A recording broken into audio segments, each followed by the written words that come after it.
Welcome back to yet another episode of art craft and act. ഇന്ന് ഞാൻ ഒരു organiser ഉണ്ടാക്കുന്ന വീഡിയോ ആണ് കേട്ടോ. അപ്പോൾ അതിനായിട്ട് ഇത് ഇതുപോലത്തെ ഒരു ബോക്സ് എടുത്തിട്ടുണ്ട്. ഈ ഒരു ബോക്സ് നമുക്ക് രണ്ടായിട്ട് കട്ട് ചെയ്യണം. അപ്പോൾ കട്ട് ചെയ്യാൻ വേണ്ടി ഞാനൊരു ബ്ലേഡ് യൂസ് ചെയ്യാം കേട്ടോ. ബ്ലേഡ് യൂസ് ചെയ്തിട്ട് ഈക്വൽ പാർട്ടായിട്ട് തന്നെയാണ് കട്ട് ചെയ്യാൻ കേട്ടോ. ഈക്വൽ ആവണമെന്ന് യാതൊരു നിർബന്ധമൊന്നുമില്ല. എന്നാലും ഞാൻ ഫസ്റ്റ് എടുത്ത ഈ ബോക്സ് ഈക്വലായിട്ടാണ് കട്ട് ചെയ്യണം കേട്ടോ. ഇതുപോലത്തെ ഒരു ബോക്സും കൂടി എടുത്തിട്ടുണ്ട്. അങ്ങനെ എടുത്തിട്ട് ഞാനൊരു നാലാക്കി കട്ട് ചെയ്തെടുത്തിട്ടുണ്ട്.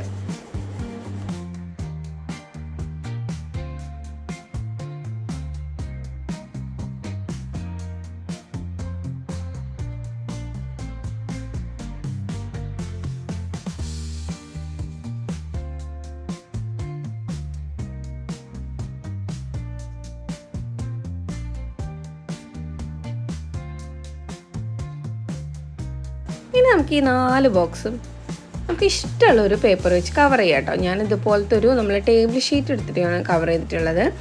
അപ്പോൾ ഈ ഒരു ബോക്സസൊക്കെ നമുക്ക് എന്താവണമെന്ന് അറിയോ, നമ്മൾ എടുത്തിട്ടുള്ള വലിയ ബോക്സിൻ്റെ ഉള്ളിൽ കറക്റ്റായിട്ട് ഫിറ്റ് ആവണം. ഞാനൊരു വലിയ ബോക്സും കൂടി എടുത്തിട്ടുണ്ട്. ആ ഒരു വലിയ ബോക്സിൻ്റെ ഉള്ളിലേക്ക് കറക്റ്റായിട്ട് ഫിറ്റ് ആവുന്ന രീതിയിലുള്ള അളവിലായിരിക്കണം നമ്മൾ എടുക്കുന്ന ഈ ചെറിയ ബോക്സസ് ഉണ്ടാവേണ്ടത് കേട്ടോ. അപ്പോൾ ഞാൻ കുറേ തപ്പിപ്പിടിച്ച് കണ്ടുപിടിച്ചതാണ് ഈ ബോക്സൊക്കെ. അപ്പോൾ ലൈക്ക് ചെയ്യാൻ മറക്കരുത് എന്നാണ് ഞാൻ കൂടെ ഉദ്ദേശിച്ചത്. മനസ്സിലായില്ലേ?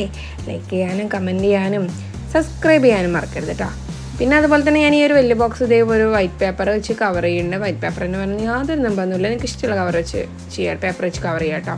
അപ്പോൾ ഞാനിതേ ഉള്ളിലൊന്ന് സെറ്റ് ചെയ്ത് നോക്കട്ടോ. പണി പാളിയിട്ടില്ലല്ലോ, പണി പാളിയോ എന്നൊരു ചെറിയ സംശയം തോന്നി. അത്യാവശ്യം കുറച്ച് ടൈറ്റുള്ള പോലെ ഫീൽ ചെയ്തു, പക്ഷെ കുഴപ്പമില്ല, ഓക്കെ ആയിരിക്കുന്നുണ്ട് കേട്ടോ. അപ്പോൾ ഈ ലാസ്റ്റ് ബോക്സ് വെക്കുന്ന സമയത്ത് കുറച്ചൊരു ടൈറ്റ് ഉണ്ടാവും, പക്ഷെ ആ ഒരു ടൈറ്റ് വേണം കേട്ടോ, എന്നാലേ കറക്റ്റ് ഡ്രോ നമുക്ക് വലിക്കുമ്പോൾ സെറ്റായി കിട്ടത്തുള്ളൂ.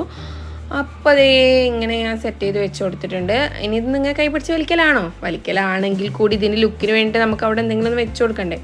അപ്പോൾ അതേ സൂപ്പർ ഗ്ലൂ യൂസ് ചെയ്തിട്ട് ഞാൻ അതൊന്ന് വെച്ച് ഫിറ്റ് ചെയ്ത് കൊടുക്കുന്നുണ്ട് കേട്ടോ.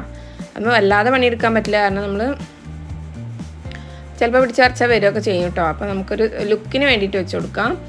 അപ്പോൾ ഇതാണ് നമ്മുടെ ബോക്സ്. ഞാനിങ്ങനെ എൻ്റെ സാധനങ്ങളൊക്കെ അതിൽ വെച്ചിട്ടുണ്ട് കേട്ടോ. അത് ഉണങ്ങിയിട്ടില്ലേ. അപ്പോൾ ഞാൻ എൻ്റെ ക്രാഫ്റ്റ് ഐറ്റംസ് തന്നെ അതിൽ സെറ്റ് ചെയ്തിട്ടുള്ളത്. അപ്പോൾ അങ്ങനെയൊക്കെ ഇതാണ് അതിൻ്റെ ഫൈനൽ ലുക്ക്. അടിപൊളിയായിട്ടില്ലെങ്കിലും സൂപ്പറായിട്ടില്ലേ? അപ്പോൾ എനിക്കിഷ്ടമായി, കാരണം എൻ്റെ ഈ ഒരു ക്രാഫ്റ്റ് ഐറ്റംസ് എപ്പോഴും നോക്കിയാലും പറന്ന് നടന്നുകൊണ്ടിരിക്കുക. അപ്പോൾ ഇങ്ങനെ ഒരു സാധനം ഉണ്ടാക്കിയപ്പോൾ അതിൽ വെക്കാമല്ലോ. അപ്പോൾ നിങ്ങളും ഒരു ക്രാഫ്റ്റ് ലവർ ആണെങ്കിൽ ഇങ്ങനത്തെ സാധനമൊക്കെ ഉണ്ടാക്കി നോക്കൂ. നിങ്ങളെ ക്രാഫ്റ്റ് ഐറ്റംസ് അതിലൊക്കെ വെക്കാമല്ലോ. ക്രാഫ്റ്റ് ഐറ്റംസിനല്ല, നമ്മുടെ മക്കളുടെ പെൻസിലും പെന്നും കാര്യങ്ങളും നമ്മളെ റൂമിൽ മെസ്സിയായി കിടക്കുന്ന എല്ലാ സാധനങ്ങളും നമുക്കിതിൽ ഒതുക്കി പെറുക്കി വെക്കാൻ പറ്റും. അപ്പോൾ ഇത്രയേ ഉള്ളൂ. നാളെ വേറെ വീഡിയോ പിന്നെ വരാം. ബൈ.